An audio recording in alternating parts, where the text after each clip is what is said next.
Kakauwi lang ng ibon natin mga kalapatids. May dagit pa. Ayan, hapon na. Ayan, oh. May kulay pula dito sa loob mga kalapatids. Ayan, oh. Kamukha nung dagit na hinuhuli natin nung nakaraan. Naknang tinapa. May dagit tayo. Kaso, may sakit. Ito yung ring. Ayan ako, BBC pala yung singsing. Ayan, oh. So, BBC 2023. So, Young Bird Series to. So, 3592. So, BBC 2023 3592. Ayan. So kung kanino man to, sigurado taga Pampanga may-ari. Yun. Lumipad din kagad siya mga kalapatid. Sakaling bumalik, update ko na lang kayo kaagad. Siya si Idol Madla, nakakahanga, may mga hawak, gandang linyada. Ika'y inspirasyon kung bakit hanggang ngayon ako'y palaging kumakarera. Ito na nga ba yung sinasabi ko mga kalapatids. Nandito na naman si Dagit. Yung nadagit natin na naka-club ring. Nandito na naman. Ayan o. Bumalik na naman siya. Ayan o. Nagkukuskus pa ng balahibo niya. So huli na natin ito. Patulok na natin. Ayan, try natin. Pawalan na to dun sa bandang harapan na. Ayan, baka sakali dun.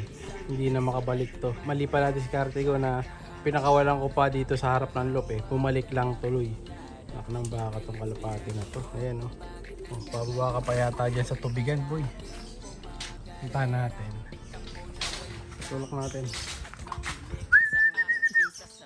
Oh. Sari sa trapdoor eh. Pag ito pumasok sa loob ng mabilis, batcher na talaga. Lilipad ka o lilipad. Oh, ayan o. Oh. Oh, mga kalapatid, so huli oh. Tara natin. Iya. Huli na. Di ba? Ganun lang mahuli dito sa loop natin. Tapos tulak na natin papasok. Hindi natin kailangan umakyat. Ayun oh, huli na. Pasok na mga kalapatid. Kunin lang natin. May one eye gold kasi yan. Yeah. Hoy. Ito na. Huli na naman. Kaya bagdi ikaw. May dala ka pang adeno ha. Pawalan ulit natin doon sa harapan. So round 2 na to. Balik-balik yung dagit na to. Makulit ha. Yan. Pawalan ko na rin kaagad. Ngayon din ulit. Pawawala lang nito doon sa last video natin. Diba kanina lang yun. Ayan, bumalik na naman. Try natin. Wala natin sa harapan. Tara ka boy, gutom ni mga itik oh. Sa harapan natin pwede pa rin. So kung sino man yung may-ari nito, kung napanood mo yung video, sana makauwi na.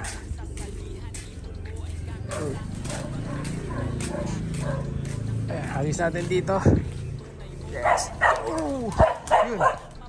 Nabul na ni Pem. Saan natin? Kung nasaan na yung ibon.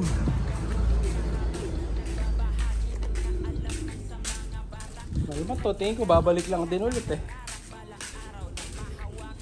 Ibatin natin dito. Ayan, sana. Nawala. Tingnan natin kung may dadaan na kalapati dito. Nawala. Sana. Mahusay yung kalapati na yun. Ayun na naman siya. Ayan oh.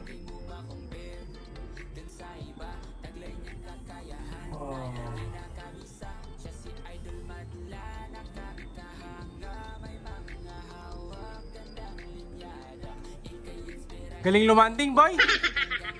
Boy. Galing lumanding. Batcher na. Oh. Loko to, batcher na. Ang magandang gawin dito. Ayan, kung kilala nung may-ari ito, send nyo lang yung picture. Kung may picture kayo nito dati. Para maka-claim na. Ha? Nakakalabring eh, naka-BBC eh. Pinakita ko na yung ring number niyang kahapon. Ano? 3951 ba? So 3592. So BBC 2023 3592. Ayan.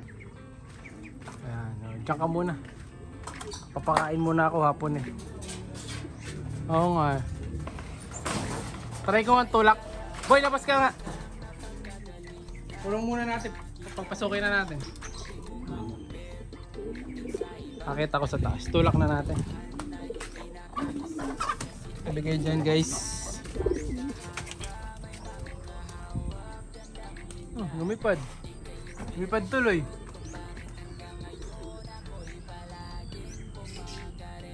Nawala. Lumipad. Ayun o. Talagang sanay na. Hintayin na lang natin bumaba. Ayun na siya mga kalapatids ko. Oho, may uhaw na eh. Hintayin natin bumaba to. Tomorrow. Kahapon nga mga kalapatids, nakita natin tong si Dagit, di ba? Doon sa bubong. Ngayon ito nahuli na namin ulit siya. Medyo malungkot dahil nga meron siyang one eye cold mga kalapatids. Ay ano nangyari kay Dagit mga kalapatids? May one eye cold. Ay madali lang naman gamutin yan. Gagamutin natin. Ayan, nandito siya sa may kulungan ngayon. Katabi pa nga niya mga kalapatids itong isang breeder na Taiwan. Wala naman tayong choice kundi dyan na siya ilagay sa pwesto na yan dahil nga wala na tayong space na cage. Ayan, doon ko sana lalagay sa isang cage na yun eh. Ang problema nga dito sa cage na to, eh ito pala yung patungan mga kalapatids nung kulungan ng mga lovebirds natin. Ayan, ito mga kulungan na to. Kaya hindi sila pwedeng tanggalin yung dalawa na yan. So binabalak-balak ko na rin na yun nga, baka i-out ko na iba nating mga lovebirds dito. Ayan, konti nilang titira natin mga kalapatids kasi hindi na tayo masyado na kapag asikaso ng mga lovebirds natin. Ayan. Pero si Kep, syempre hindi kasama si Kep. Hindi natin sasama sa mga i-out natin yan pang malakasan natin. Good girl yan eh. Kahit nanuno ka ng kamay yan, minsan masakit. Hindi natin naalisin yan pang malakasan akong ibig. Inubos na yung kuko ah. Ayan. So siguro magtitira ako dito. Ano lang, 4 pairs lang. Kung sakaling i-out ko na yan yung iba natin mga ibon. Bahala na kung magkano. Didesisyon na lang natin yan. So isa dito, isa dito, isa dito, isa dito. So 4 na pares lang kukunin natin. Magtitira. So bali 8. Ilan ba na to? 1, 2, 3, 4, 5, 6, 7, 8, 9, 10, 11, 12, 13, 14, 15, 16. 16 sila. So kalahati dyan.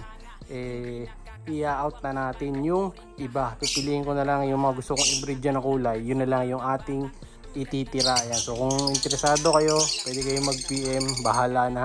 Basta di kasama yung paborito kong alaga dito. Si Keps. Ayan o. Yung mga naka-sticker. Ayan siya. Ang ingay sa kanya sa tenga. Pero ito kasi Dagit. Kapag ka naka-recover siya, try natin na pakawalan to. O kaya baka itos ko na lang din. Katulad ng ginawa natin sa ibang mga Dagit. Pero dumidilat na eh. Pinatakanan namin sa mata kanina to eh. Sana magtuloy-tuloy ang recover. So nakita nyo na yung ring number nito ha. Sa last video natin ha. So kung di nyo pa napapanood yun, hanapin nyo na yung video natin kahapon. Kahapon ba yun o isang araw? Basta nung kasunod lang nito, malapit na din sa video na to.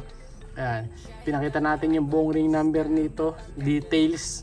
Yan, kung yung may-ari, pwede nyo na sunduin dito, PM na lang kayo sa page. Pero as of na, wala pa nag-PPM sa page natin. Kaya hindi pa natin may sosoli sa may-ari. Eto, ready sa condition na rin ng mga panangaypops nila dyan.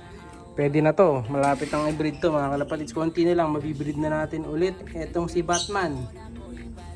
I-line nga ni Putlagis. Ayan. So, paparis ko to dun sa ibon nating si Kobe. Para ganyan naman yung kulay ng ilabas na magiging anak nila. Eto, pang widow kasi natin tong ibon natin na to. Ito yung anak ni Barak to mga kalapatids eh. Saka na natin gagamitin to. Dahil hindi pa nilalaban yung kapares niya. May kapares kasi ito, di ba? Si Paasa Junior, si Paasa Boy. Yun yung naka-design na pares sa kanya. Saka natin siya ilalabas. Ayan. So, ayun mga kalapatids. Update ko lang pagka gumaling na to si Dagit para mapakawalan ulit natin. Yung may-ari naman sa kanya, sana mag-chat ka na para makuha mo na yung ibon mo. Naghihintay na. Siya'y kalapatistang napakagaling na kinakilala.